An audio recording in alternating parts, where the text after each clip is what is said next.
Hey YouTube, let's talk about some fitness. Oh, boot, fuck, Canadian. Anyways, let's talk about some products that you might want to consider investing in 2017 that might help your fitness game just a little bit.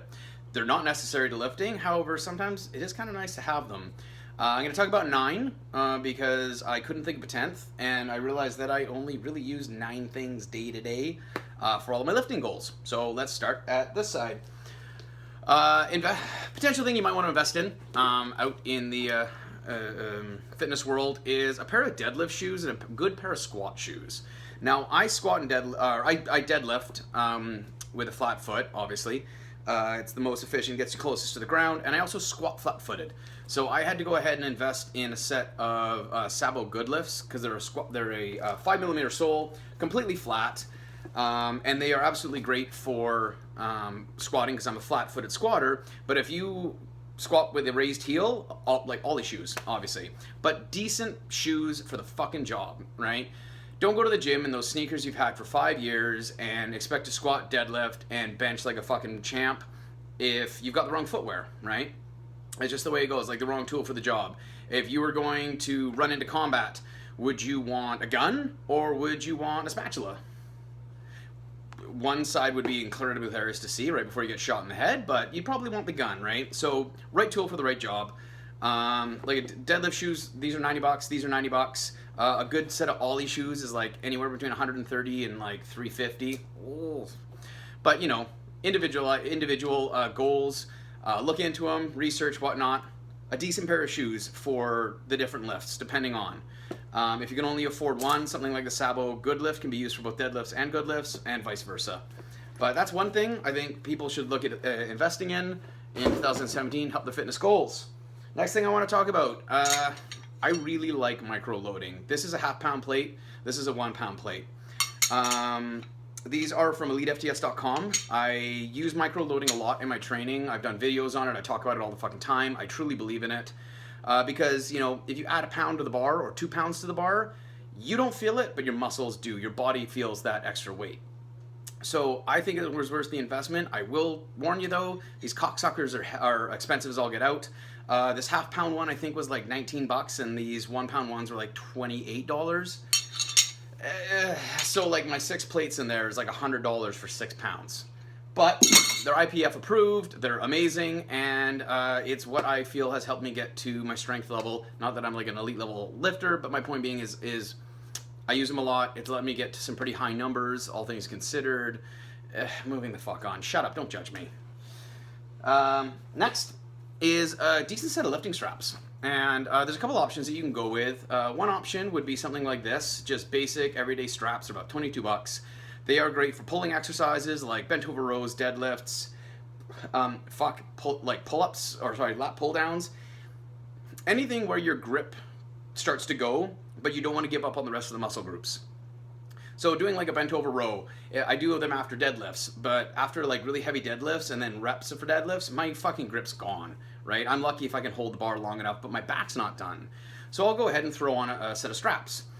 The other option is a set of Versa grips, and I use these in my training as well, and it depends on the lift will determine whether I'm using straps or the Versa grips, but also another really good product. I got these at just my local supplement store. They're usually $20. I got these Versa grips from tigerfitness.com. These are the pros. I'm sorry, I don't remember how much they cost. I want to say $50. I don't really know. Well worth it though. I've done a review on them. I think they're pretty kick-ass. So decent lifting straps can assist with your training because sometimes your grip's shit, but your muscles aren't fatigued enough. So, like, if people are like, straps are cheating, go fuck yourself, right? If your grip goes, are you just gonna wait and like let your lats fucking get weak because your grip sucks? No, you're not. You're gonna use those. I'm gonna lump these ones in together, and this is a pair of knee sleeves and a pair of elbow sleeves. Keeping your joints warm, depending on if your goals are powerlifting or bodybuilding, either or.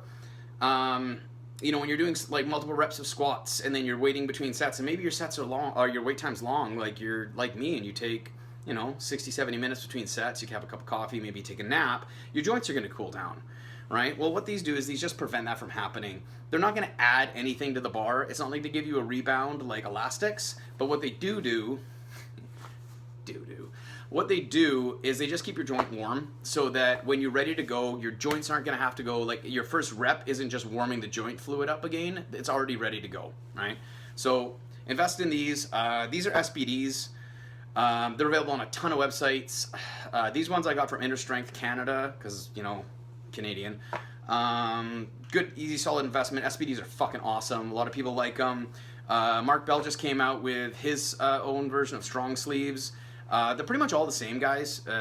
These ones versus like Ray-Bans. I would go with these over the Ray-Bans any day, but these versus like Mark Bell's Strong Sleeves, honestly, they're probably interchangeable. Although you can say right now, but Mark, you haven't tried his shit. But I'm just going off of reviews that I've read from people. So, decent set of sleeves, not a bad investment. Keep joints warm. If you find between sets your knees start to like get sore, or that first rep is like, oh my god, my knees got cold, it's a solid investment. Locking clamps things for the bar. I don't know what the fuck these things are called. Clamps? These called clamps? I don't know. Anyways, something like this where it's got a lock so that it can't move, and it just snaps in place. The reason I bought these is I work out at a Globo gym. It's a commercial gym, and the ones that we have are fucking shit, right? Like you go to deadlift, and there's like a plate on the bar, and you like put clamps on there, and you do a deadlift, and the bar slightly tilts for some reason, and it's the bar, like the plates are sliding. You're like, well, this clamp's shit. How's it gonna handle that when I've got 6 plates on the fucking bar? These cats, on the other hand, lock into place. They're really cheap. They're about $22 for a set. And they have drastically assisted with my workouts because the weights never shift while I'm pulling or squatting or anything. You know, you could make the comment, well, Mark, fix your fucking form so that the bar's not wobbling all over the place. Well, go fuck yourself.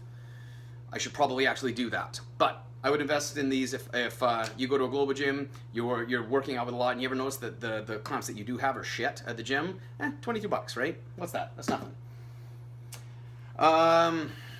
This one, Mark Bell Slingshot. Good God, I fucking love this thing. Great for overload training, and it is great for doing high rep training after your max sets, in my opinion. This is the original. I started using this about a month ago, and I have noticed amazing improvements in my bench.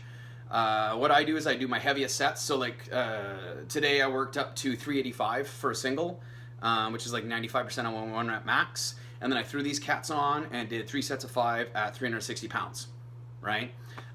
There's no way I could have dropped down to 360 and done 3 sets of 5 without it. And if you look into the theory behind the Slingshot, it's got sound backing, sound research. I really like the product. This is fucking amazing. Thank God Mark Bell made it. There's a bunch of different varieties. Look at the one that fits you best. This is for people that bench 350 pounds or over. There is another one that is a little bit less resistant, which is for people that, you know, do about 225 and up. There's one for like 405 plus, and then there's one I think that's like 500 pounds plus. And I think that's the Mad Dog. And it's like black, and it's like double elastic, and it's meant for those beasts that are benching like 5, 6, 7, 800 pounds. I don't know, does anybody bench 800 pounds? That might be a bit of an exaggeration.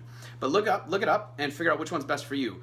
Because this one, you need about 315 on the bar for it to properly work. And if you're only benching 185, this isn't your cat. The other one would be the lower end one. Solid investment, not as expensive as you think. Don't remember the price. Sorry, I'm bad at my job. Actually, this isn't even my job. I do this for fucking fun. Nobody pays me to do this, which is why I upload so infrequently.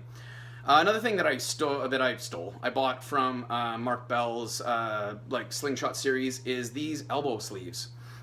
And the reason I did is I'm getting old, I'm getting broken because I'm weak and pathetic, and I find that during certain lifts, my elbows hurt, right? Like back squats, for some fucking reason.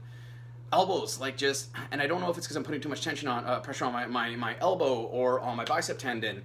Couldn't tell ya. But one thing I did notice is as soon as I got these guys, which just slide on and sit right there, your whole workout, you don't even know they're fucking there. They don't cut off circulation, but they just apply a little bit of tension to the tendon and the bicep, and all of a sudden, lo and behold, my elbow fucking pain went away while I squatted. I use them for everything else when it comes like benching and any kind of bench movement, and you know what? They're fucking amazing. So they're worth the investment. I think they're like $20 each, if I remember rightly. So if you're buying them, make sure you're getting a set, not just a single one, solid piece of equipment if you end up with elbow pain during benching, back squatting, overhead press, stuff like that. Just a little bit of pressure on the joint and tendon, and it makes all your pain go away. These ones, this is just a set of wrist wraps. Oh my god, this video is long. Wrist wraps are a great investment. There will come a point in your overhead pressing and your benching where you're just not gonna be able to do it without your wrists just kind of fucking flopping back. And that's, you got 400 pounds on the bar, unless you got crazy good grip, odds are you're gonna need wrist wraps, right?